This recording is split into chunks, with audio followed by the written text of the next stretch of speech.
ఈరోజు మనకి సీతాయనం సీతమ్మ తల్లి యొక్క ఆత్మజ్ఞానాన్ని అందించటానికి మన ముందున్నటువంటి పద్మావతి మేడంకి శ్రీ పత్రిసాయి జ్ఞానబోధి పిరమిడ్ సేవాదల్ జూమ్ సేవాదల్ నుంచి ఆత్మీయ ఆహ్వానం పలుకుతూ సాదరముగా సగౌరవంగా పద్మావతి మేడం మీకు స్వాగతం సుస్వాగతం. Welcome madam. Thank you madam. Thank you masters. ముందుగా మనందరి గురువు గారైన బ్రహ్మర్షి పితామహ పత్రిజీ గారికి నా ఆత్మ ప్రణామాలు. సీతాయనం గ్రంథం రచించిన డినామెరియం మేడం గారికి నా ఆత్మ ప్రణామాలు. ఇంతటి అద్భుత గ్రంథం మీరు వినటానికి ఎంతో ఓపికగా ఉంటున్నందుకు పామూరు పిరమిడ్ మాస్టర్లందరికీ కూడా నా ఆత్మ ప్రణామాలు. ఈ రోజు మన కథలోకి రాముల వారు కూడా వస్తున్నారు మేడం మాస్టర్స్. ఆయన యొక్క వైబ్రేషన్స్ కూడా మన మాస్టర్లందరికీ రావాలి. ఆయనను కూడా మన కథలోకి ఈ రోజు ఆహ్వానిద్దాము. ఈ రోజు మనం జరుపుకుంటుంది సీతామాత కళ్యాణము. దాని గురించి చెప్పుకుందాం మేడం మాస్టర్స్. అయితే స్వయంవరము జనక మహారాజు సీతామాతకి కళ్యాణం చేయాలని స్వయంవరం ప్రకటిస్తారు. స్వయంవరం ప్రకటించి మహాదేవి విల్లుని ఎవరైతే ఎక్కువ పెడతారో వాళ్ళకి సీతామాతనిచ్చి వివాహం జరిపిస్తారని చెప్పి క్షత్రియ వంశంలోని రాజులందరికీ ఆహ్వాన పత్రికలను పంపుతారన్నమాట. అయితే జనక మహారాజు సీతమ్మను తీసుకొని మిథిలా రాజ్యంలోకి గ్రామ సభలను ఏర్పాటు చేయాలి అని, సీతమ్మ సహాయం ఎంతో అవసరం ఉంది అని చెప్పి మన సీతమ్మను తీసుకొని గ్రామాల్లోనికి వెళ్తారు. ఎందుకంటే గ్రామాల్లోకి సంచరించేటప్పుడు ఆ యొక్క గ్రామ పెద్ద ఎలా ఉండాలి, న్యాయము, ధర్మము, ఈ లక్షణాలు ఎవరైతే ఉన్నాయో వాళ్ళని ఎంపిక చేయాలన్నమాట. అందుకని సీతమ్మని తీసుకొని వెళ్తాడు. తీసుకుని వెళ్తే సీతమ్మ కూడా అందరినీ ఒక దగ్గర చూసి వాళ్ళు ఫలానా వాళ్ళైతే బాగుంటుందని చెప్పి ఆ వ్యక్తులను ఎంపిక చేస్తుంది. ఇదంతా చూస్తున్న గ్రామ ప్రజలందరూ ఏమనుకుంటారంటే, మన రాజు తరువాత మన మిథిలా రాజ్యాన్ని పరిపాలించేది మన సీతయే. మన సీత మన రాజ్యాన్ని పరిపాలించింది అంటే ఎంతో ఆనందంగా ఉంటాము, మనం చాలా సంతోషంగా ఉంటాము, మన సీతే మన మహారాణి అని చెప్పి అందరూ అనుకుంటా ఉంటారు. కానీ జనక మహారాజుకు తెలుసు ఏంటంటే, మన సీతమ్మకు వివాహం జరిగిందంటే తను ఆ రాజ్యానికి వెళ్ళిపోతుంది. మనసులో బాధపడతాడు, అయ్యో మన ప్రజలు ఇలా అనుకుంటున్నారే, ఏం చేయాలి, మన సీతకి త్వరలోనే వివాహం జరుగుతుంది కదా అని చెప్పి రాజ్యానికి వెళ్ళి సునేనతో చెప్తారు, మనం ప్రజలకు అన్యాయం చేస్తున్నామా, ప్రజలు ఇలా అనుకుంటున్నారు, మన రాజ్యాన్ని పరిపాలించేది సీతయ్య అనుకుంటున్నారు అని అంటాడు. సునేనకు కూడా ఇష్టం ఉండదు కదా, అప్పుడే వివాహం ఏంటి, చదువుకుంటున్నారు అని ఇప్పుడు అని, అవును నిజమే కదా మన సీతకి అని సునేన కూడా అంటుంది. కాదు, ఆ సమయం ఆసనం అయ్యింది, సీతామాతకు కళ్యాణం చేయాలి అనే సమయం ఆసనం అయ్యింది. అందుకే మనము ఇలా ఎవరైతే మహాదేవుని విల్లుని పిలుస్తారో అదే ఎక్కువ పెడతారో వాళ్ళకే సీతనిచ్చి వివాహం చేపిస్తాను అని చెప్పాను అని చెప్తారు. అయితే సరే, సీతని వివాహం చేసుకునే వాళ్ళకి ఆ మహాదేవుని విల్లు ఎక్కువ పెట్టాల్సిన అవసరం ఏముంది, అది అవసరం ఏముంది అని చెప్తుందన్నమాట. అనగానే సునేనతో చెప్తాడు, నాకు ధ్యానంలో వచ్చింది, జనక మహారాజుకి ధ్యానంలో వస్తుంది అన్నమాట. సీతామాతను చేసుకునే గొప్ప శక్తి సామర్థ్యాలు ఎవరికి ఉన్నాయి అంటే, ఎవరైతే మహాదేవుని విల్లుకి ఎక్కువ పెడతారో వాళ్ళకి అర్హత ఉంది మాట మన సీతను వివాహం చేసుకునేది. అందుకే నేను అలా చెప్పాను అని చెప్తాడు. సరే, అది ఓకే, మరి గ్రామ సభలను ఏర్పాటు చేయాలి అని, ఈ విద్యను మన అమ్మాయికి ఎందుకు నేర్పుతున్నారు మీరు, మీ తర్వాత రాజ్యం పరిపాలించేది మన సీతనే కదా అని అంటుంది. అంటే కాదు, ఎందుకు అలా అనుకుంటున్నావు సునేనా, నేను ఎప్పటికీ అలా అనుకోలేదు. నేను ఎందుకు అనుకున్నానంటే, మన సీత ఎలాంటి ఈ విద్యను, ఈ భూమాతను, ఈ పొలాల విత్తనాలు ఎలా నాటాలో, వ్యవసాయం ఎలా చేయాలో, గ్రామ సభలు, ఈ యొక్క విద్య అంతా మన సీత తనతో పాటు ఎక్కడికైతే వెళ్తుందో అక్కడ ఆ రాజ్యంలోని వాళ్ళకి నేర్పాలి, అందుకు నేర్పుతున్నానే కానీ మన సీత మిథిలా రాజ్యంలోనే ఉండి మన రాజ్యంలోనే ప్రజలను చూసుకోవాలనే ఉద్దేశంతో నేను ఎప్పుడు మన సీతమ్మకు నేను ఈ విద్యను నేర్పలేదు అని చెప్తుంది. సరే మీరు ఏదైతే అనుకుంటున్నారో అదే కానివ్వండి అని చెప్తారన్నమాట. సన్నాహాలు జరుగుతున్నాయి. క్షత్రియ వంశంలోని రాజులందరికీ కూడా ఆహ్వాన పత్రికలు వెళ్ళినాయి మాస్టర్స్. అందరూ కూడా మిథిలా రాజ్యానికి రావటానికి సిద్ధంగా ఉన్నారు. అయితే మాత స్వయంవరం రేపనగా మాత ఏం చేస్తుందంటే సోమ మీనాక్షి దగ్గరికి వచ్చి మనము పొలానికి వెళ్దాము అంటుంది. స్వయంవరం రేపే, స్వయంవరం రేపు పెట్టుకుని ఎవరైనా పొలంకి వెళ్తారా? సోమ మీనాక్షి లోపల భయం, మాత మీరేమంటున్నారు, పొలంకి వెళ్ళటం ఏంటి, ఈ విషయం కానీ తెలిస్తే నన్ను సునియని అరుస్తుంది, మేము రాము అంటే కాదు అమ్మేం అనుకోదు, మన పొలం వెళ్దాము, పొలం వెళ్ళి ఆ విత్తనాలు ఎలా నాటాలి, వ్యవసాయం ఎలా చేయాలి, ఈ విద్యను మన రైతులకు నేర్పాలి అని చెప్పి వాళ్ళని బాగా బెతిలాడుతుంది. ఇంకా ఈ మాత బెతిలాడుతుంటే ఆ మాత బెతిలాడి చూడలేక, మాత వస్తాము, మీరు ఇలా మమ్మల్ని బెతిలాడొద్దు, వస్తామని చెప్పి సోమ మీనాక్షి మాత కోసం పొలంకి వెళ్తారు అనమాట. వెళ్ళంగానే మాస్టర్స్ ఇక్కడ ఆ నాగలి ఉంది చూసారా, కొత్త రకం నాగలి, ఆ నాగలి అనేది ఆ రోజుల్లో ఎవ్వరికి తెలియదంట. ఆ నాగలి ఇలానే ఉంటేనే పొలం దున్నడానికి అనువుగా ఉంటుందని అక్కడ రాజ్యంలో వాళ్ళకి ఎవరికి తెలియదు. జనక మహారాజు ఒక్కలే తన దివ్య చక్షుతో ధ్యానం చేసి ఉన్నత లోకాలలో ఉన్న మాస్టర్స్ ద్వారా నా పొలం దున్నటానికి నాగలి ఇలా ఉంటేనే ఈ పొలం దున్నడానికి అనువుగా ఉంటుంది అని చెప్పి ఆ జ్ఞానము ఉన్నత లోకాల్లో తెలుసుకొని ఆ నాగల్ని తయారు చేస్తాడంట జనక మహారాజు. కానీ ఈ మిగతా రాజులకి ఎవ్వరికి ఆ నాగల గురించి తెలియదు. ఒక్క మిథిలా రాజ్యంలో ఉన్న జనక మహారాజుకే ఆ నాగల గురించి తెలుసు. అంతేనా, భూమాతలో విత్తనాలు నాటే విధానం ఎలా, ఈ విత్తనాలు మనం భూమిలో నాటేటప్పుడు ఎలాంటి భావనలు ఇవ్వాలి, ఈ పంట చాలా బాగా పండుతుంది, ఈ భూమాత మనకి ఎంతో సంపదిస్తుంది, ఇలాంటి భావనలు భూమాతను మనం కాపాడితే భూమాత మనకు రెట్టింపు సంపదిస్తుంది, భూమాతను మనం ప్రేమించాలి, అలాంటి భావనలు కూడా జనక మహారాజు మన మాతకు చాలా చక్కగా నేర్పుతాడు అన్నమాట. మన మాత కూడా తీరిక దొరికింది అంటే మాత్రము అసలు సమయం దొరికిందంటే రైతుల దగ్గరికే పరిగెత్తుకుని వెళ్తుంది. ఎందుకంటే రైతులు కొంచెం వర్షం పడినా మొక్కలు పోయినాయి అని బాధపడతారు, విత్తనం మొలకెత్తకపోయినా బాధపడతారు. కానీ విత్తనం నాటేటప్పుడే ఆ భావన, ఎలాంటి భావన, ఈ వ్యవసాయం బాగుంటుంది, బాగా వృద్ధి చెందుతుంది అనే విద్యను రైతులకు చెప్తుంది మాట. అయితే అక్కడ రైతుల దగ్గరికి వెళ్ళి నేను పొలం దున్నుతాను, నాకు నాగలి ఇవ్వండి అంటుంది.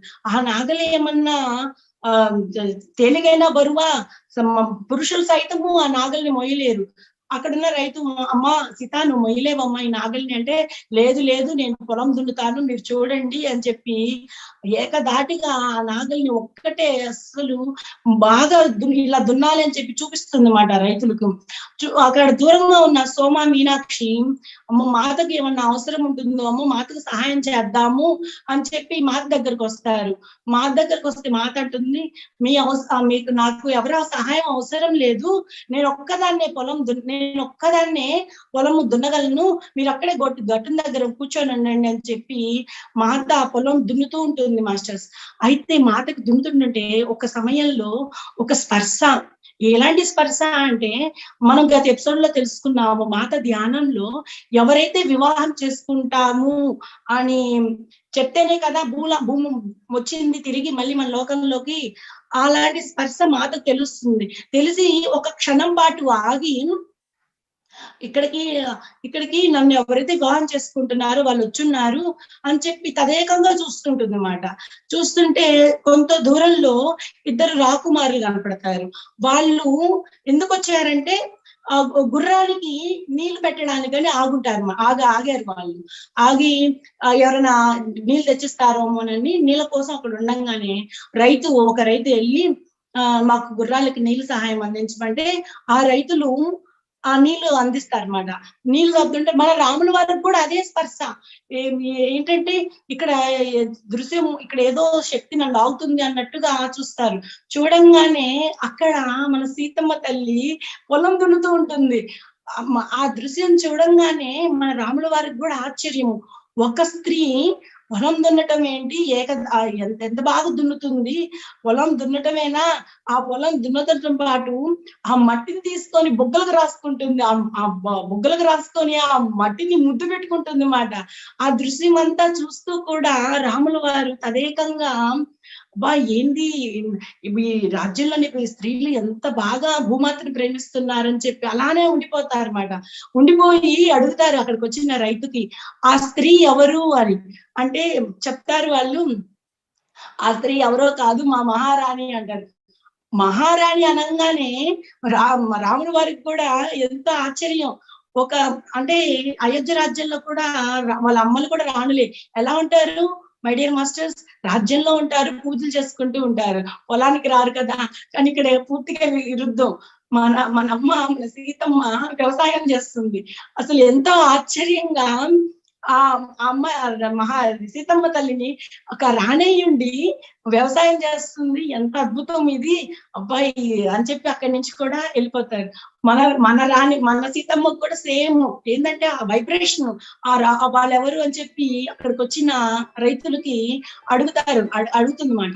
అడగగానే వాళ్ళు రాకుమారులు, అయోధ్య నుంచి వచ్చిన 2 రాకుమారులు, వాళ్ళు కూడా మీ గురించి అడిగారమ్మా, నేను చెప్పాను మా మహారాణి అని. అంటే అవునా అని చెప్పి పొలం అంతా ఒక్కటే మాస్టర్, ఎవరి సహాయం లేకుండా ఆ తల్లి ఒక్కటే వ్యవసాయం అంతా దున్ని ఈ పంట బాగా పండాలి, సంపదలు ఇవ్వాలి అని చెప్పి మంచి కోరికలు కోరుకుంటూ ఇంకా తను మిథిలా నగరానికి వచ్చేస్తుంది.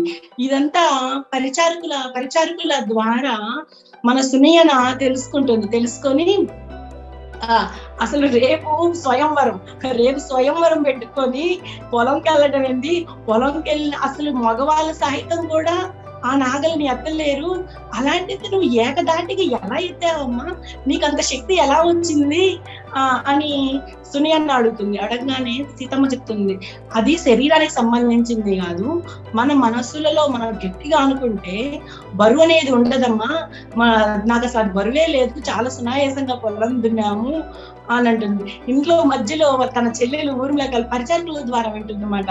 అమ్మా అక్కడికి 2 రాకుమారులు వచ్చారంట, అయోధ్య రాకుమారులు, వాళ్ళు కూడా మన సీతక్క ఇలా వ్యవసాయం దున్నటము, ఆ మట్టి బొక్కలు కూసుకోవడం చూసారంట అని చెప్తుంది.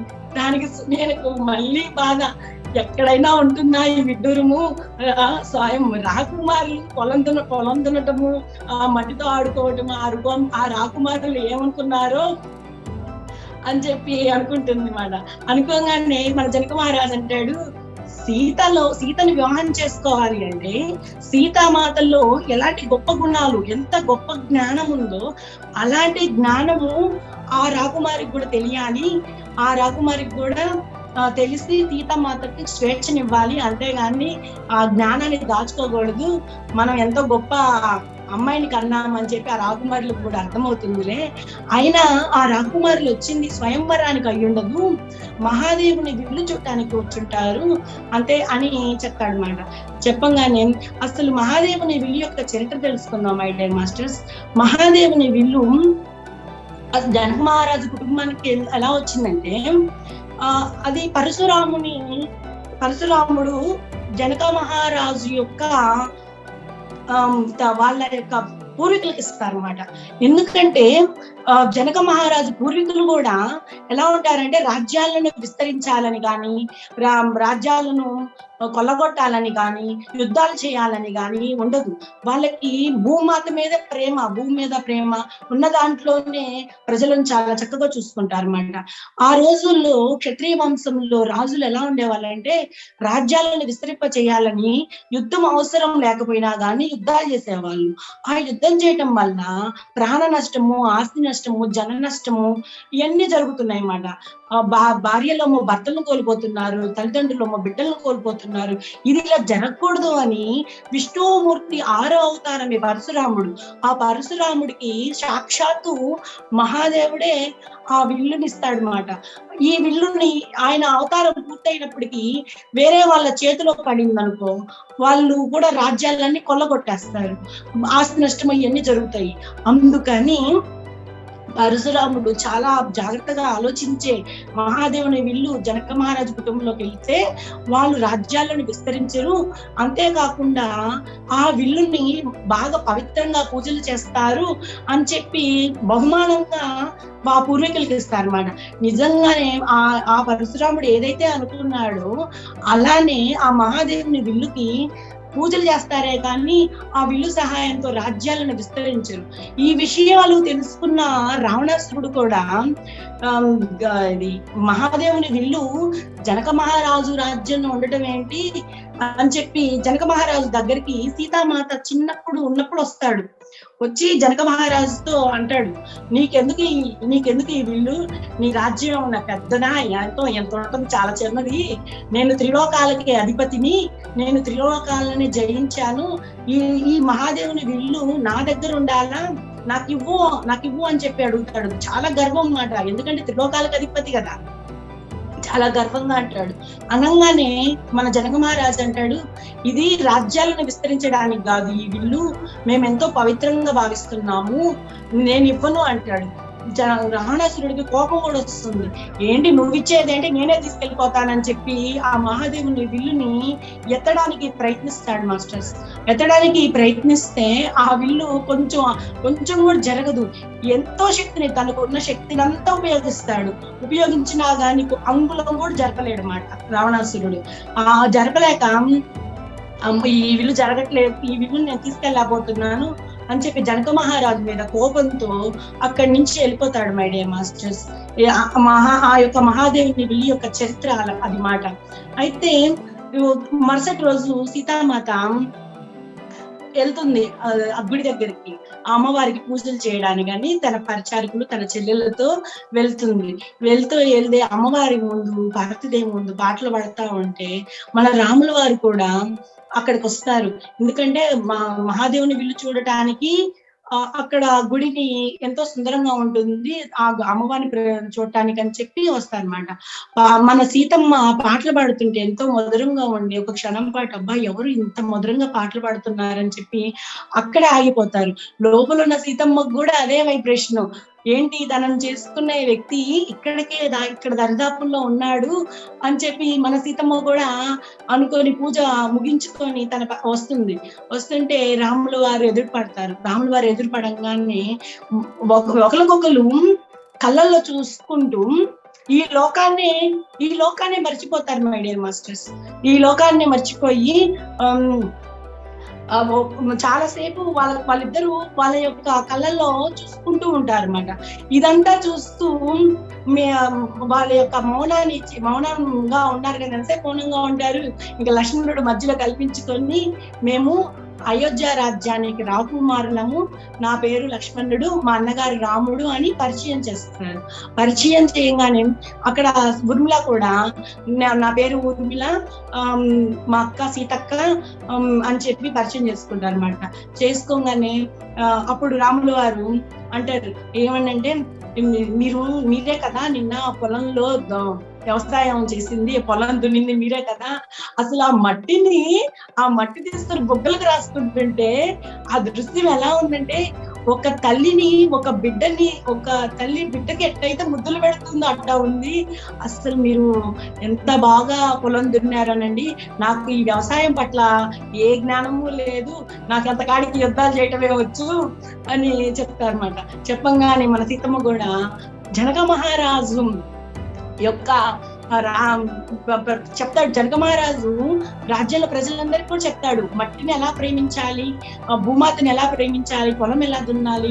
మా రాజ్యంలోని ప్రజలందరికీ కూడా భూమాత మీదే ప్రేమ అనేది ఉంది, మాకు ఇది మా యొక్క తండ్రి గారు నేర్పారు మాకు ఈ విద్యను అని చెప్తారు. అయితే రాముల వారికి కూడా ఆ విద్య నేర్చుకోవాలని ఆశగా, నేను కూడా ఈ విద్య నేర్చుకోవాలి, ఈ విద్య నేర్చుకుంటే నేను అయోధ్య రాజ్యంలో మా ప్రజలకు కూడా నేర్పుతాను అని అంటుండగానే జనక మహారాజు ఆ మాటలు వింటూ వచ్చి రాకుమారులకి ఖచ్చితంగా మేము ఈ విద్యను మీకు నేర్పుతాము రాకుమారులారా, మీరు చాలా ధైర్యవంతులు, చాలా సాహసవంతులు, మీరు ఈ రాజ్యానికి రాకముందలే మీ పేరు ప్రతిష్టలు మా రాజ్యంలో మేము చెప్పుకుంటా ఉంటాము, మీరు మా రాజ్యానికి రావటం చాలా ఆనందదాయకము అని చెప్తారు. ఇంకా అక్కడి నుంచి వాళ్ళు వెళ్ళిపోతారు. ఇక్కడ జరిగిన కథ అంతా కూడా మళ్ళీ మన పరిచారకులు సునయనకి చెప్తారనమాట. ఇలా ఇలా గుళ్ళో రాముల వారిని కలిసాము అని. ఇంకా భోజనము వడ్డించేటప్పుడు ఆ రోజు జనక మహారాజు రాముల వారి గురించి చర్చ జరుగుతుంటుంది. సునీనకి కూడా అయ్యో నేను రాముల వారిని చూడలేకపోయానే, ఆయన ధైర్యవంతుడు సాహసవంతుడు అని విన్నానే కానీ ఆయన ఎలా ఉంటాడో నేను చూడలేదు, అంతటి అదృష్టం నాకు కలగలేదే అని చెప్పి పరిచారకులను అడుగుతుంది. అసలు రాముడు ఎలా ఉంటాడు, అందంగా ఉంటాడా, ఎలా ఉంటాడు అని అడగగానే పరిచారకులు చెప్తారు. ఒక అమ్మాయి రోహన్ అనే అమ్మాయి చెప్తుంది ఏంటంటే ఆ రాముల వారి యొక్క కాంతి, చుట్టూ ఉన్న కాంతి వల్ల నేను ఆ కాంతిని చూడగలిగానే కానీ భౌతిక శరీరాన్ని చూడలేకపోయాను. కానీ సీత మాత్రము తదేకంగా రాముల వారిని చూస్తానే ఉండిపోయింది అని చెప్తుంది. సోమ మాత్రము అసలు కాంతిని, ఆ మనిషి చుట్టూ ఉన్న కాంతిని తదేకంగా ఎప్పుడైతే మనము చూస్తామో అలా చూస్తూనే ఉంటాము, భౌతిక శరీరాన్ని కూడా చూడగలము. నేను రాముల వారి యొక్క భౌతిక శరీరాన్ని చూశాను. ఆయన చాలా అందగాడు. అసలు ఆయనలో అందము, వినయము, శ్రద్ధ, మన యొక్క సీతామాతలో ఎలాంటి ఓర్పు, సహనము, ప్రేమ ఎలా అయితే ప్రజ్వరిల్లుతున్నాయో ఆయన ముఖంలో కూడా కాంతి రూపంలో బాగా కనపడుతున్నాయి. మన సీతకు కరెక్ట్ గా వివాహం చేసుకోవాలన్న అర్హత మన రాముల వారికే ఉంది అని చెప్పి మన సోమ చెప్తుంది. చెప్పంగానే జనక మహారాజు అంటాడు, వీళ్ళు స్వయంవరానికి రాలేదు, ఏదో మన మహాదేవుని విల్లును చూడటానికి వచ్చారు, ఇది యాదృచ్ఛికంగా జరిగింది అని చెప్తుంది. అంటే వాళ్ళు మహాదేవుని విల్లు చూడటానికే వచ్చారు, వీళ్ళు తాటకి అనే రాక్షస స్త్రీని చంపారు, ఆ రాక్షస స్త్రీని చంపి మన మిథిల రాజ్యం వైపు వచ్చారు అని చెప్పగానే ఎప్పుడైతే జనక మహారాజు తాటకిని చంపారు, తాటకి అనే స్త్రీని చంపాడు అని వినంగానే సీతామాత ముఖము వెలవెలలాడిపోతుంది. ఎందుకంటే ఇక్కడ చూడండి మేడం మాస్టర్స్, ఒక చిన్న జంతువుకి ముళ్ళు గుచ్చుకుందండి, ఏం చేసింది చిన్నప్పుడు, ఆ తలకాయ గుచ్చుకుందని చెప్పి గొప్పగా గోల గోల చేసింది. అలాంటిది ఒక స్త్రీని చంపాడు అంటే మాతకి ఇష్టం ఉంటుందా? మాత లోపల బాధపడుతూ అబ్బా ఈ స్త్రీని చంపాడా ఈ రాముడు అని చెప్పి ముఖం నల్లగా పెట్టుకుంటుంది. పెట్టుకోగానే జనక మహారాజ్ చెప్తాడు రాముడి వారి యొక్క విశిష్టత. అమ్మ సీత, తాటకి అనే స్త్రీ రాక్షస స్త్రీ ఋషుల కుమారులను యజ్ఞయాగాదులను చేయకుండా ఎంతో ధ్వంసం చేస్తుందమ్మా, ధ్వంసం చేస్తుంది, ధ్యానాలు చేయట్లేదు. ఎంతో మంది ఋషులు చనిపోయారు, ఆ స్త్రీని చంపడం కరెక్టేనమ్మా అంటుంది. అయినా కానీ మన సీతమ్మ తల్లి స్త్రీని చంపుతారా అంటుంది, మళ్ళీ ప్రశ్నిస్తుంది. ఇక్కడ స్త్రీని చంపుతారా అని అంటుంది. అనగానే రాముడి యొక్క విశిష్టత చెప్తాడు. ఏంటంటే గొప్ప ఋషి గౌతమ ఋషి, అహల్య, వీళ్ళు కూడా గొప్ప ధ్యానులు, గొప్ప ఋషులు. అయినా కానీ అహల్య మాతను రాయిగా మారమని మన గౌతమ ఋషి శపిస్తాడు కదా మేడం మాస్టర్స్. ఎందుకు శపిస్తాడంటే అహల్యమాత ఒక్కటే కుటీరంలో ఉంటే ఇంద్రుడు గౌతమ ఋషి వేషంలో వచ్చి అహల్యమాతను మోసం చేస్తాడనమాట. వీళ్ళిద్దరూ గౌతమ ఋషి రూపంలో ఉన్న ఇంద్రుడు, అహల్య ఇద్దరు ఒక దిక్కునే ఉండేసరికి, ఒక చోటే ఉండేసరికి ఆ గౌతమ ఋషికి లోపల కోపం, అసలు ఏం జరుగుతుందో తెలుసుకోకుండానే అహల్యమాతను రాయైపో అని చెప్పి శపించేస్తాడు. శపించగానే పాపం అమాయకురాలు అహల్యకి ఏమి తెలియదు, అలాంటి అమాయకురాలుని రాయైపోమంటే ఆ తల్లి రాయైపోయింది. కానీ ఋషులు శాపం పెట్టారు అంటే దాన్ని తిప్పికొట్టే శక్తి సామర్థ్యాలు ఏ ఋషికి లేదు. కానీ మన రాజు మన రాముల వారు ఎంతో తన తల్లి దగ్గరకు వెళ్ళినట్టుగా అహల్య దగ్గరికి వెళ్ళి శాప విమోచనము చేశారు. రాముల వారిలో ఎంతో గొప్ప శక్తి సామర్థ్యాలు ఉన్నాయి. ఒక ఋషి శాపం పెట్టారంటే ఏ ఋషికి సాధ్యం కాదు ఆ శాపం తిరగబెట్టడము. కానీ మన రాముల వారి వల్ల అయిందంటే రాముల వారిలో ఎంతో శక్తి, నీతి, ధర్మము ఇవన్నీ ఉన్నాయి కాబట్టే, ఆ శక్తి అనేది మన రాముల వారిలో ఉన్నాయి కాబట్టే అహల్య మళ్ళీ స్త్రీగా మారగలిగింది. అంత గొప్ప గొప్పవాడమ్మా మన రాములు వారు అని చెప్పంగానే అప్పుడు మాత ఆలోచిస్తుంది, నిజమే కదా, మన వాళ్ళు వింటున్నారు మీనాక్షి కదా శాపము, నిజమే కదా, ఏ శాపాన్ని తొలగించే శక్తి ఇక్కడ జనక మహారాజుకు కూడా లేదు, మా ఋషుడికి లేదు. కానీ రాముల వారు ఎంత గొప్పవాడైతే ఆ శాపము తగ్గిపోయింది మై డియర్ మాస్టర్స్ అని చెప్పి అప్పుడు కొంచెం కుదుట పడుతుంది అన్నమాట. ఇక సన్నాహాలు జరుగుతున్నాయి. ఈ స్వయంవరానికి క్షత్రియ వంశంలోని రాజులందరూ వస్తారు. రాజులందరూ వచ్చి విల్లును ఎత్తడానికి ప్రయత్నిస్తారు అన్నమాట. ఏ ఒక్క రాజు కూడా ఆ విల్లును ఎత్తలేకపోతుంటారు. ఆ విల్లును ఎత్తలేక ఓడిపోతా ఉంటారు. రావణాసురుడికి కూడా ఇక్కడ సన్నాహాలు జరుగుతున్నాయి కదా, రావణాసురుడికి కూడా తెలిసి ఆ స్వయంవరానికి వస్తాడు. వచ్చి అతనిలో గర్వం ఉంది కదా, ఏమిటంటే త్రిలోకాలకు అధిపతి అయిన రావణాసురుడు జనక మహారాజుని ఒకప్పుడు విల్లుని అడుగుతాడు, విల్లునివ్వడు, బలవంతంగా తీసుకెళ్ళడానికి కూడా ప్రయత్నిస్తాడు. అప్పుడు ఆ విల్లు అనేది ఎత్తుకోలేక అవమాన భారంతో వెళ్తాడు. ఇప్పుడు ఛాన్స్ చిక్కింది, ఆ విల్లుని విరిచేసి వద్దాము, విల్లుతో పాటు సీతమ్మను కూడా తీసుకొని వెళ్ళిపోదాము అని చెప్పి అక్కడికి వస్తాడు. అక్కడికి వచ్చి విల్లుని ఎత్తడానికి ప్రయత్నిస్తాడు. సునయనలో జనక మహారాజులో కూడా లోపల ఎక్కడ విల్లు ఎత్తేస్తాడో, ఎక్కడ మన సీతమ్మను రావణాసురుడికి ఇవ్వాల్సి వస్తుందో అని చెప్పి వాళ్ళు కూడా లోపల భయపడుతూనే ఉంటారు. అమ్మాయి ఎక్కడ విచ్చేస్తాడు ఈ మహానుభావుడు, మన అమ్మాయిని ఎక్కడ ఇవ్వాల్సి వచ్చిద్దో అని. కానీ ఆ యొక్క విల్లుని కొంచెం కూడా జరపలేక మళ్ళీ అవమాన భారంతో తిరిగి వెళ్ళిపోతాడు. ఇంకా లాస్ట్ కి చివరికి మన యొక్క రాములు వారు వచ్చి ఎంతో సునాయాసంగా వచ్చి ఆ యొక్క విల్లుని వెక్కుపెట్టి విచ్చేస్తాడు. విరిచేసి అక్కడ చెప్తాడు మాస్టర్స్ జనక మహారాజుకి, ఒక స్త్రీని వివాహం చేసుకోవాలి అంటే ఆ స్త్రీ యొక్క ఒప్పందం మీదే జరగాలి. ఆ స్త్రీ మనసులో అతనిని వివాహం చేసుకోవాలి, అతని పట్ల ప్రేమ ఉంటేనే వివాహం చేసుకోవాలి, అంతేకాని ఈ విల్లు విరవడము దాని మీద ఆధారపడి ఉండదు.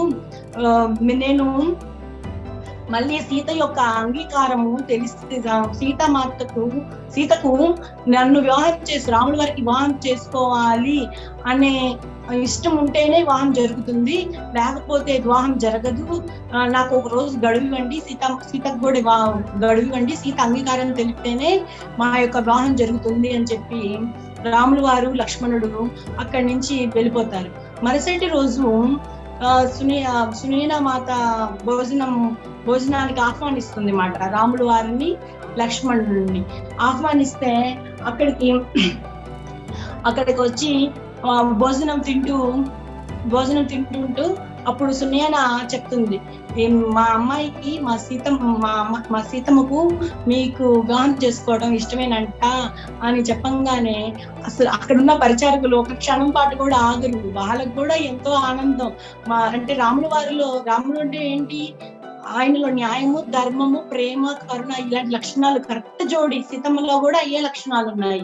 ఇంకా ఆనందంతో అసలు ఎవరికి చెప్పకుండానే బయటకు వచ్చేసేసి మన సీత వివాహానికి అంగీకారం తెలిపింది, మన రాముల వారు కూడా వివాహానికి అంగీకారం తెలిపారని చెప్పి ఆ నోట ఈ నోట అందరికి తెలిసి ఆ మిథిలా రాజ్యం మొత్తము మోగిపోతుంది, సీతామాతకి రాముల వారికి వివాహం అంట అని చెప్తుంది. జరుగుతుంది మాట. ఈ మాటలు వింటున్న సీతమ్మ కూడా సిగ్గుతో తలదించుకొని ఉంటుంది. తర్వాత ఇక్కడ భోజనం తింటూ జనక మహారాజు మన రాముల వారిని అడుగుతారు, మీరు ఇక్కడికి వచ్చారు అంటే స్వయంవరానికి రాలేదు, మహాదేవుని విల్లు చూడటానికి వచ్చారు, ఇది చాలా విచిత్రంగా జరిగింది కదా అని చెప్పి రాముల వారిని అడిగితే రాముల వారు కూడా అవును ఇది నిజమే, ఎలా అంటారు అంటే నేను వచ్చింది తాటకి అనే రాక్షసుని చంపడానికి వచ్చాను. ఆ రాక్షసుని ఆమె ఒక స్త్రీ అవ్వటం వల్ల ఆ రాక్షసుని చంపినందుకు గాను నాకు నిద్ర పట్టలేదు, ఏదో బాధ నాలో ఏదో తెలియని బాధ అందుకని నాకు నిద్ర పట్టక చాలాసేపు ఉండిపోయాను. కానీ ఏదో శక్తి, గొప్ప శక్తి తన చేతిలోకి తీసుకొని నన్ను నిద్రపుచ్చింది. నన్ను ఏదైతే నిద్రపుచ్చిందో ఆ శక్తి నేను ఒక ఊహ అనుకున్నాను. కానీ నిద్రపోయాను కదా అని చెప్పి సంతోషంగా లేచి ఇటువైపుగా వచ్చాను. కానీ అక్కడ నన్ను ఏదైతే శక్తి నన్ను నిద్రపుచ్చిందో అదే శక్తి నేను మిథిలా రాజ్యానికి వచ్చి గుర్రాలకు నీళ్లు తాపినప్పుడు నేను దూరం నుంచే పొలంలో దున్నుతున్న సీతను చూడంగానే నాకు ఆ శక్తి ఈ శక్తి అని తెలిసింది. సీతామాతను చూడంగానే సీతామాత మట్టిని తీసుకొని ఆ బుగ్గలో పూసుకునే విధానము అవన్నీ చూడంగానే ఆ శక్తి ఈ శక్తి అని చెప్పి ఆ రోజు నాకు తెలిసింది. ఇది జరగాలని జరిగింది రాజా అని చెప్పి మన రాములు వారు జనక మహారాజుతో చెప్పారు. ఏమైనా ఎంతో ఆనందదాయకం మీరు మా మిథిలా రాజ్యానికి రావటము అని చెప్పి ఇద్దరు బాగా నవ్వుకుంటారు, ఆహ్లాదంగా ఉంటారు. ఆ తర్వాత ఇంకా వీళ్ళ వివాహం జరగాలి కదా. వీళ్ళ వివాహము జరగడానికి దశరథ మహారాజు కూడా ఆహ్వాన పత్రికలను పంపిస్తారు మై డియర్ మాస్టర్స్. అది దశరథ మహారాజుకి ఇలా రాముడు వారికి సీతకు వివాహం నిశ్చయమయ్యింది, మీరు ఇక్కడికి రావాలి అని చెప్తారు. చెప్పంగానే దశరథ మహారాజు వాళ్ళ యొక్క పత్నులకు కూడా, కౌసల్య, సుమిత్ర, కైకేయి వీళ్ళందరికీ కూడా మన రాముడు వారికి వివాహం నిశ్చయమయ్యింది. ఆ అమ్మాయి చాలా గుణవంతురాలు, చాలా బుద్ధిమంతురాలు, అమ్మాయి చాలా తెలివిగలది అందరూ అనుకుంటారు. ఆ అమ్మాయి ఎక్కడైతే ఉంటే అక్కడ పంటలు సస్యశ్యామలంగా పండుతాయంట, బాగా పంటలు వృద్ధి చెందుతాయంట. ఆ అమ్మాయి మన రాజ్యానికి కోడలుగా రావటం అనేది మనం ఎంతో అదృష్టవంతులము అని చెప్పి దశరథ మహారాజు మిథిలా రాజ్యానికి వస్తారు. మిథిలా రాజ్యానికి రాగానే జనక మహారాజు దశరథ మహారాజుకు ఆహ్వానం పలికి ఒక పెద్ద భవనం ఏర్పాటు చేసి ఆయనకు ఎటువంటి ఇబ్బందులు లేకుండా ఆయన ఉన్న గదిని ఎంతో సుందరంగా, ఎంతో వైభవోపేతంగా హస్తకళలు మాట. అసలు జనక మహారాజు యొక్క మిథిలా రాజ్యం అంటేనే ఎంతో హస్తకళలకు నిదర్శనం. బొమ్మలు, చక్కగా బొమ్మలు అవన్నీ ఉంటాయి. అవన్నీ చూస్తూ మిథిలా రాజ్యం యొక్క అబ్బాయి ఎంత బాగుంది మిథిలా రాజ్యము అని చెప్పి చూస్తూ ఉండిపోతారు. జనక మహారాజుకు సునియనకు లోపల పెళ్లికి ఎంతో టైం లేదే, పెళ్లి సమయం గడియలు ముందుకొచ్చినాయి. అయోధ్య రాజ్యం అంటే చాలా పెద్దది, చాలా వైభవంగా ఉంటుంది. ఆ రాజ్యంలో ప్రజలందరూ ఇక్కడికి వస్తారు, మనము వాళ్ళకి వాళ్ళు ఉండటానికి స్థలాన్ని మనం ఎలా ఇవ్వగలము, వాళ్ళు భోజన వసతి అంతమంది భోజనాలకి మనం వసతి ఎలా ఏర్పాట్లు చేయాలి అని చెప్పి సునియన బాధపడుతూ జనక మహారాజుతో అంటుంది. అంటే జనక మహారాజు అంటాడు, అసలు నువ్వేమనుకుంటున్నావు సునియన, ఇక్కడ మన రాజ్యంలోని ప్రజలు మన సీత వివాహం అంటే వాళ్ళ కుటుంబంలో వాళ్ళ కూతురికి వివాహం జరుగుతుందా అన్నట్లుగా ఉంటారు. చూడు అసలు పళ్ళన్నీ చకచక ఎలా అయిపోతాయో అని చెప్పంగానే మై డియర్ మాస్టర్స్, నిజంగానే మిథిలా రాజ్యంలోని ప్రజలందరూ కూడా జనక మహారాజు దగ్గరికి వచ్చి మా సీతమ్మ పెళ్లి అంటే మా కుటుంబంలోని మా అమ్మాయి పెళ్లి, అయోధ్య రాజ్యంలోని ప్రజలేంటి ఎక్కడ లేని అసలు భారతదేశంలోని ప్రజలందరూ వచ్చిన మా యొక్క ఇళ్ళనిస్తాము, మా భోజన వసతి సదుపాయాలకు ఎలాంటి ఇబ్బంది కలిగించము, ఎంతో సుందరంగా ఎంతో ఆహ్లాదకరంగా వాళ్ళకి ఈ ఇబ్బంది కలిగింది అనే మాట మేము రానియము అని చెప్పి మిథిలా రాజ్యంలోని ప్రజలందరూ సీతమ్మ పెళ్లిని తన కూతురు పెళ్లిలాగా ఆ యొక్క ఇళ్లను ఎవరైతే వచ్చినా వాళ్ళు బయట ఉన్నా పర్వాలేదు, చాలా మంది వస్తారు కదా మాస్టర్స్. అయోధ్య రాజ్యం అంటేనే చాలా పెద్దది, భారతదేశంలో ప్రజలందరూ కూడా వస్తుంటారు. వచ్చినప్పుడు ఈ స్థలం అనేది సరిపోదు కదా, అప్పుడు వీళ్ళు బయట ఉండి వచ్చిన అతిథులకు గొప్ప సత్కారాలు చేస్తుంటారు అన్నమాట మన మిథిలా రాజ్యంలోని ప్రజలు. అంతేనా, అసలు పసుపు కొట్టిన దగ్గర నుంచి పసుపు కొట్టే విధానము మనం ఇక్కడే నేర్చుకోవాలి. అందరూ మా సీతమ్మ పెళ్లి అని చెప్పి పసుపు కొడతారు మై డియర్ మాస్టర్స్. ఉదయం స్టార్ట్ చేసి సాయంత్రం దాకా కొడుతూనే ఉంటారు. కొట్టినోళ్ళు కొట్టినట్టు మా సీతమ్మ పెళ్లి అని చెప్పి ఓ అలుపు సొలుపు లేకుండా చాలా పసుపు కొడతారు. అక్కడే అర్థమైపోతుంది మై డియర్ మాస్టర్స్, పసుపు కట్టే దగ్గరే అసలు వాళ్ళల్లో ఉన్న ప్రేమ, ఆ ప్రజలకి సీతమ్మ తల్లి అంటే ఎంత ఇష్టమో ఆ పసుపు దగ్గరే తెలుస్తుంది మై డియర్ మాస్టర్స్. పెళ్ళి అంటే ఫస్ట్ స్టార్ట్ అయ్యేది పసుపే కదా. అసలు ఆ పసుపు చూసి సోనియాకి అర్థం కాదు ఈ పసుపుని ఎక్కడ దాయాలి అని. అంత పసుపు. ఇంకా జనక మహారాజు అడుగుతుంది, ఒకప్పుడు అసలు వచ్చిన అతిథులకు మనం ఎలా భోజన వసతి సదుపాయాలు చేయాలి అని అంటే ఇప్పుడు ఈ పసుపుని ఎక్కడ దాయాలి, అంత పసుపు వస్తుంది మై డియర్ మాస్టర్స్. ఆ పసుపుని ఇంకా జనక మహారాజు నవ్వి, చూసావా మన అమ్మాయి అంటే, మన సీతమ్మ అంటే మిథిలా రాజ్యంలోని ప్రజలకు ఎంత ఇష్టమో, మన మిథిలా రాజ్యంలోని ప్రజలకు ఎంత ఇష్టమో నువ్వు అనవసరంగా భయపడ్డావు, చూడు పసుపే ఎంత వచ్చిందో, మనం చాలా చక్కగా పెళ్లి పనులు చేసుకోవచ్చు అని చెప్తే అందరూ కూడా, ఆ రాజ్యంలో ప్రజలందరూ కూడా సీతమ్మ పెళ్లి అంటే వాళ్ళ కూతురు పెళ్లి అని చెప్పి అందరూ ఆ రాజ్యంలోని ప్రజలకి ఎటువంటి ఇబ్బంది లేకుండా చాలా చక్కగా చేస్తారు.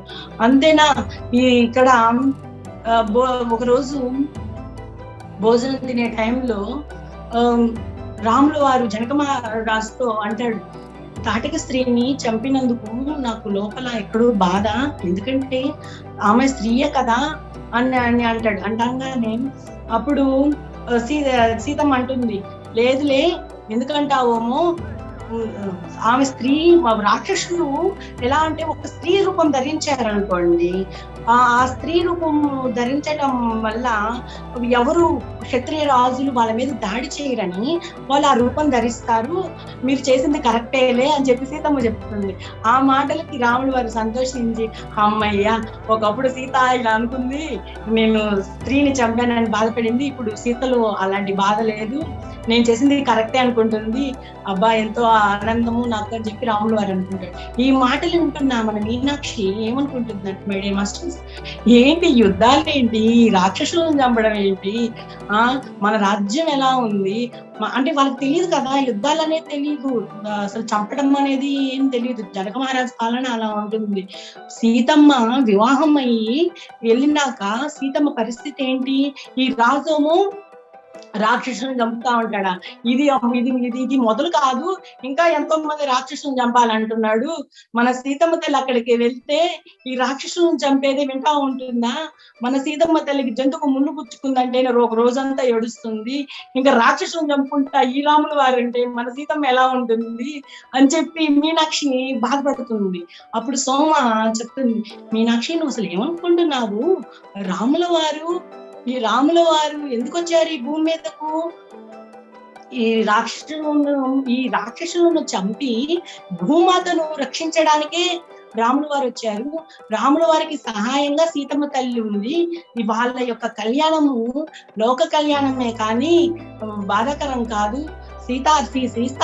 సీతారాముల కళ్యాణము అంటే ఈ భూమాతను రక్షించడానికి లోక కళ్యాణం కోసం జరుగుతుంది, నువ్వు ఎప్పుడు అలా బాధపడద్దు మీనాక్షి అని చెప్పి మన సోమ మీనాక్షితో చెప్తుంది. చెప్పంగా నీకు అంగరంగ వైభవంగా తండోపదండాలుగా ప్రజలు వచ్చి అసలు అద్వితీయమైన లోకం, అసలు పైలోకాల నుంచి కూడా మహాదేవుడు, పార్వతి, ఇంద్రుడు అందరి దేవతల సమక్షంలో మన సీతారాముల కళ్యాణం జరగడానికి సన్నాహాలు జరుగుతుంటాయి. అయితే మై డియర్ మాస్టర్స్, ఇక్కడ ఏం జరుగుతుందంటే, దశరథ మహారాజు సీతమ్మ తల్లితో తన అక్క చెల్లెలను చూస్తుంటాడు అనమాట. వాళ్ళు కూడా ఎలా ఉంటారంటే, మా అక్క అని చెప్పి వాళ్ళ అక్క చుట్టే తిరుగుతుంటారు. వాళ్ళ యొక్క ప్రేమ, అక్క ఎక్కడ ఉంటుందో చెల్లెలు కూడా అక్కడే ఉంటుంటారు. వాళ్ళ ప్రేమను చూసి దశరథ మహారాజు మనసులో ఒక కోరిక కలుగుతుంది. ఏంటంటే, ఒక రాజ్యానికి కోడలు అయ్యారనుకోండి, ఈర్ష్యా ద్వేషాలు పెరుగుతుంటాయి వేరే వేరే రాజ్యాల నుంచి వస్తే. అది అందరికీ తెలిసింది. కానీ ఎప్పుడైతే ఒక కుటుంబంలోనే ఉన్న స్త్రీలు ఆ రాజ్యానికి కోడళ్ళగా వస్తే ఆ రాజ్యం ఎంతో బాగుంటుంది అని, అందుట్లోనూ సీత అంటే ఈ మాండవికి కానీ, సుతగీతకి కానీ, మన ఊర్మిళకి కానీ ఎంతో ఇష్టము. సీతకి చెప్తే వీళ్ళందరూ అదే ఫాలో అవుతారు అన్నమాట. సీత అంటేనే న్యాయము, ధర్మము. వీళ్ళు కానీ మన కోడలుగా వస్తే మన రాజ్యం ఎంతో బాగుంటుంది అని చెప్పి దశరథ మహారాజు జనక మహారాజు దగ్గరికి వెళ్ళి అడుగుతాడు, నాకు సీత ఒక్కటే కాదు కోడలు కావాలి, నాకు మిగతా ముగ్గురు కూడా కోడలు కావాలి. మిగతా ముగ్గురు అంటే రాముడు వారికి సీతమ్మ, ఊర్మిళను లక్ష్మణుడికి, భరతుడికి మాండవిని, శత్రుఘ్నుని సుతకీర్తుడికి వివాహం జరిపించండి అని చెప్పనగానే జనక మహారాజు కూడా ఎంతో ఆనందం. ఎందుకంటే అక్కా చెల్లెలు కూడా ఒకరిని వీడిచి ఒకరు ఉండలేదు ఇంతవరకు. ఇప్పుడు సీత వివాహం జరిగి అయోధ్య నగరానికి వెళ్ళింది అనుకో, ఇక్కడ ఈ అక్కా చెల్లెళ్ళు బాధపడిపోతుంటారు కదా. ఈ విషయం తెలుసుకున్న జనక మహారాజు కూడా ఎంతో ఆనందంతో వాళ్ళ సీతామాత యొక్క అక్క చెల్లెల్ని ఈ కోడలుగా అంగీకారం తెలుపుతారు మై డియర్ మాస్టర్స్.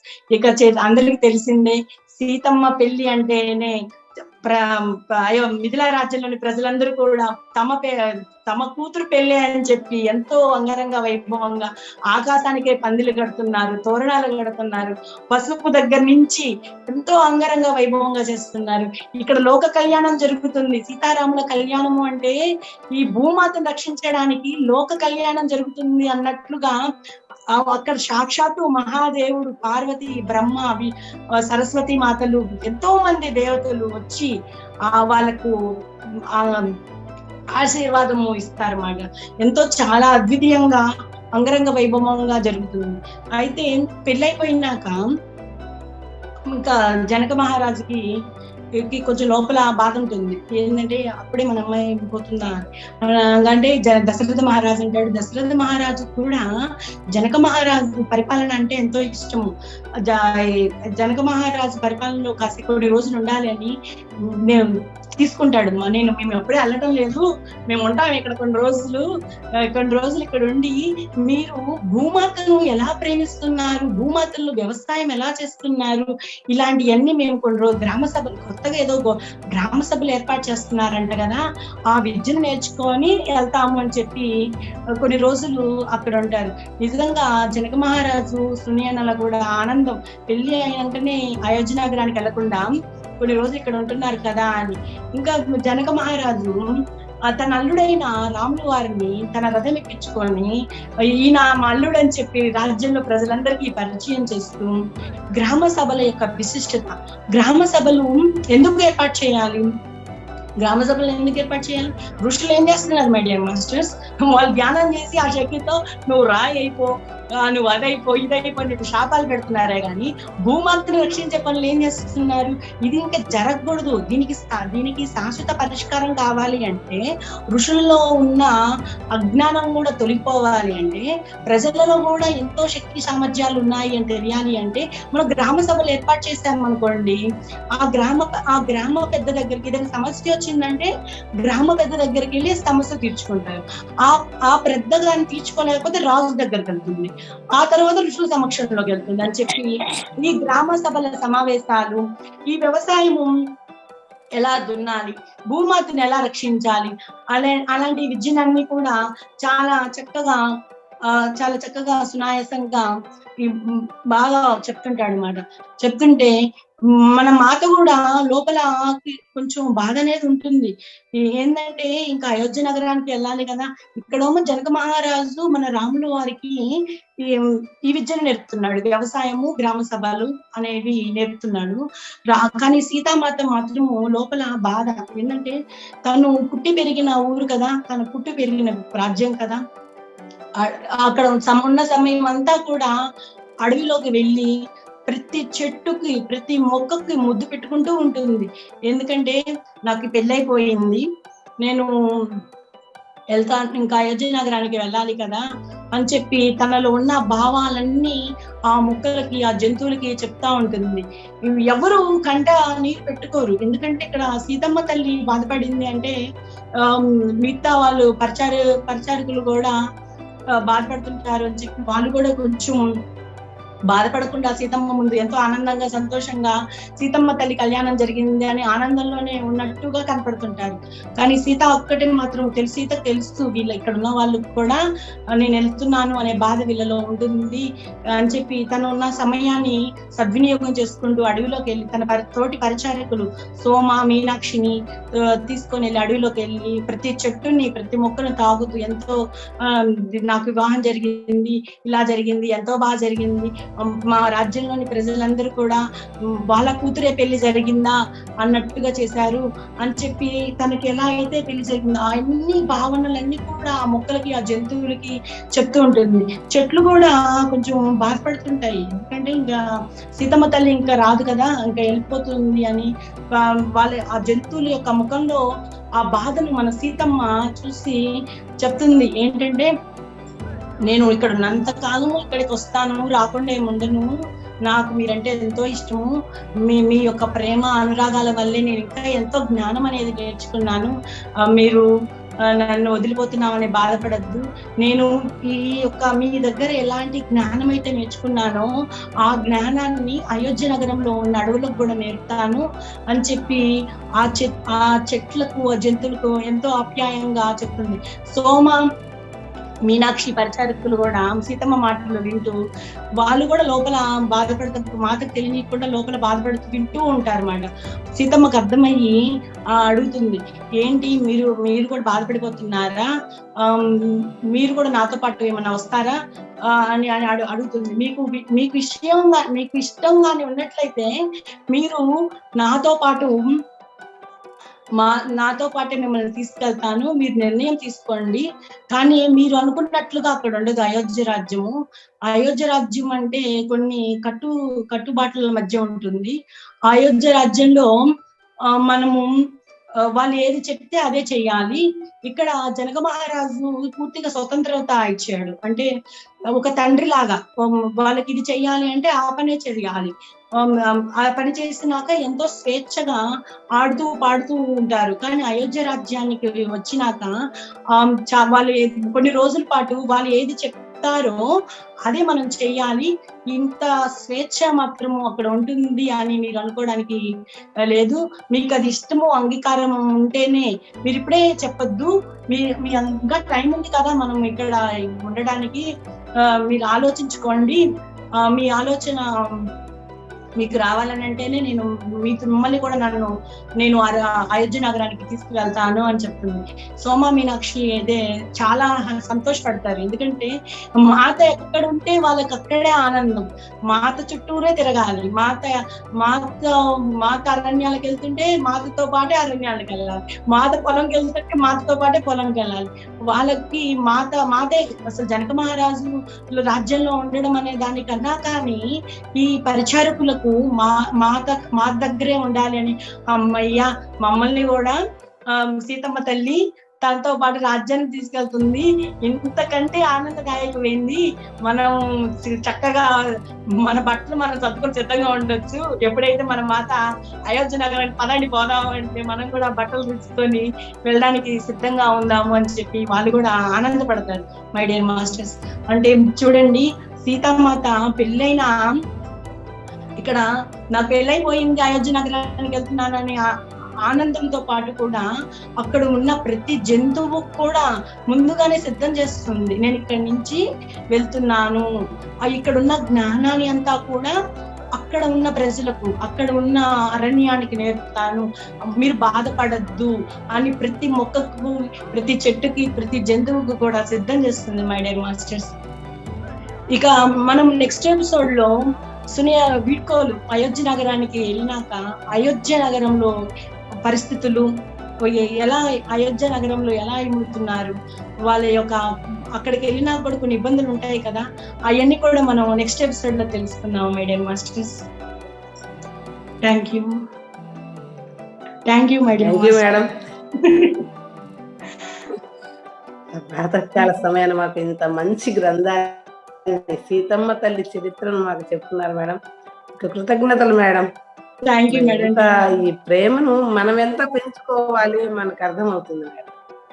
ఈ ప్రేమతత్వాన్ని మనం ఎలా దాన్ని డెవలప్ చేసుకోవాలో సీతమ్మ తల్లి చరిత్ర గురించి మాకు తెలుపుతున్నారు madam. Thank you madam. Thank you madam. Madam ప్రతి ఒక్కరిలో